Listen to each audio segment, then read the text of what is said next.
मरी की वीरान गली, खौफ व दहशत की सच्ची दास्तान। तारुफ, ये कहानी एक नौजवान लड़के अहमद की है जो अपनी जिंदगी के रोजमर्रा के दबाव से बचने के लिए मरी के एक सुनसान इलाके में चंद दिन गुजारने का फैसला करता है। लेकिन एक रात जब वो एक वीरान गली से गुजरता है तो उसे अजीब व गरीब आवाजें और प्रासरार वाकयात का सामना करना पड़ता है। ये कहानी खौफ और तजस्सुस का इम्तिजाज है जो कारी को आखिर तक जकड़ कर रखती है। कहानी का आगाज अहमद एक मसरूफ जिंदगी गुजार रहा था जहां काम का दबाव, दोस्तों की लाताल्की और जाती मसाइल उसे परेशान कर रहे थे।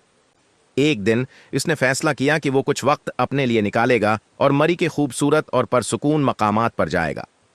हिस्सा अव्वल, अहमद की दबाव भरी जिंदगी और मरी रवांगी। अहमद की जिंदगी एक मशीन की तरह चल रही थी। सुबह 8 बजे वो दफ्तर के लिए निकलता, दिन भर काम के दबाव का सामना करता और रात को थुक्का हुआ घर आता। उसके पास न तो दोस्तों के लिए वक्त था और न ही अपने लिए। काम की थुकन और जिंदगी की यकसानियत ने उसे बेहद मायूस कर दिया था।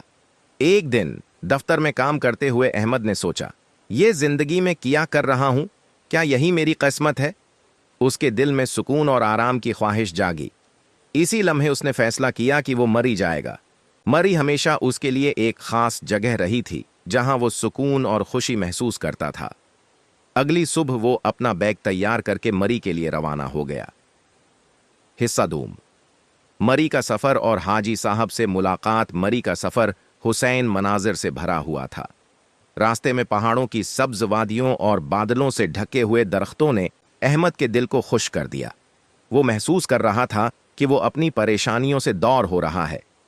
मर्री पहुंचने के बाद इसने एक छोटे से होटल में कमरा बुक किया। ये होटल मरकजी बाजार से दूर था जहां सुकून और खामोशी थी।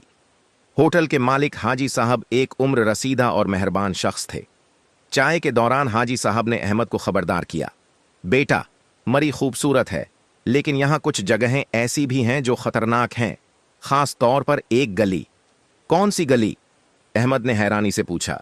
ये गली है, ज्यादा दूर नहीं, लेकिन रात के वक्त वहां जाना मना है। वहां कुछ अजीब व गरीब वाकयात होते हैं। लोग कहते हैं कि जो भी वहां जाता है वो वापस नहीं आता। अहमद ने हाजी साहब की बात को मजाक समझा और कहा, मैं ऐसी बातों पर यकीन नहीं करता। हिस्सा सोम, गली की तलाश 2 दिन सुकून से गुजारने के बाद अहमद को मरी के खामोश माहौल से बोरियत होने लगी। वो रात के वक्त बाहर निकलकर गली कोचों में घूमने निकला। चांदनी रात थी और हर तरफ खामोशी थी। चलते चलते वो उसी गली के करीब पहुंच गया जिसका जिक्र हाजी साहब ने किया था। गली के अंदर अंधेरा था और हवा में अजीब सी ठंडक थी। अहमद ने कुछ लम्हे वहां खड़े होकर सोचा, लेकिन तजस्सुस ने उसे अंदर जाने पर मजबूर कर दिया। हिस्सा चहारम, गली के अंदर पहला कदम गली में कदम रखते ही अहमद ने एक गैर मामूली तब्दीली महसूस की। माहौल भारी लगने लगा और हवा में अजीब सी सरसराहट सुनाई देने लगी। जैसे ही वो आगे बढ़ा उसे कदमों की आवाज सुनाई दी। इसने पलट कर देखा, लेकिन गली बिल्कुल खाली थी। अहमद ने दिल को तसल्ली दी कि ये इसका वहम होगा। चंद कदम हैं आगे बढ़ने के बाद अचानक एक साया उसके सामने से गुजरा। वो रखा और अर्धगर्द देखने लगा, लेकिन कुछ भी नजर नहीं आया। इसका दिल धड़कने लगा, लेकिन उसने खुद को संदन बैनका अस्तमरी अडियाते सनता ओसन दिया मंझाया, यह सब मेरा तखील है। हिस्सा पंजुम, प्रासरार वाकयात का आगाज। गिली के अंदर चलते चलते अहमद को एक अजीब सरगोशी सुनाई दी। ऐसा लगा जैसे कोई उसके कान के करीब आकर कुछ कह रहा हो। उसने आवाज पर ध्यान देने की कोशिश की, लेकिन अल्फाज समझ में नहीं आए। अचानक गिली के एक कोने से धुंध उठने लगी। धिंद के अंदर से एक साया नमूदार हुआ जो धीरे धीरे अहमद की तरफ बढ़ने लगा। अहमद ने रखकर कहा, कौन है वहां? कोई जवाब नहीं आया, लेकिन साया करीब आता गया। अहमद खौफजदा होकर पलटने लगा, लेकिन इसी वक्त साया गायब हो गया। हिस्सा शशम, पुराने मकान में दाखिला। गली के आखिर में अहमद को एक पुराना मकान नजर आया। मकान के दरवाजे खुले हुए थे और अंदर से मध्यम रोशनी झलक रही थी। अहमद ने हिम्मत की और मकान के अंदर दाखिल हो गया। मकान के अंदर की हालत इंतहाई खस्ता थी। दीवारों पर दरारें थीं और छत से जाले लटक रहे थे। फर्श पर गर्द जमा थी और कोने में एक पुरानी कुर्सी रखी हुई थी। कुर्सी पर एक औरत बैठी हुई थी।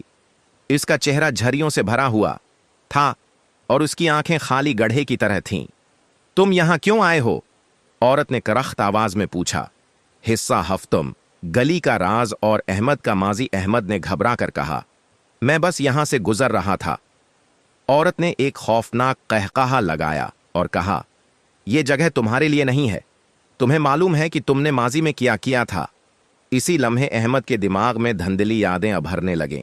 बचपन में अहमद और उसके दोस्तों ने इसी गली में खेलते हुए एक हादिसा किया था। एक खेल के दौरान उनके एक दोस्त फराज गुम हो गया था। अहमद और बाकी दोस्त डर कर वहां से भाग गए थे और किसी को कुछ नहीं बताया था। हिस्सा 8वां, गुनाहों का हिसाब। औरत ने कहा, यह गली इन लोगों के लिए नहीं जो अपने गुनाहों से भागते हैं। तुम्हारा माजी तुम्हें यहां ले आया है।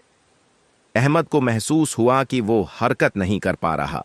गली के दरख्तों से निकलने वाले साए इसकी तरफ बढ़ने लगे।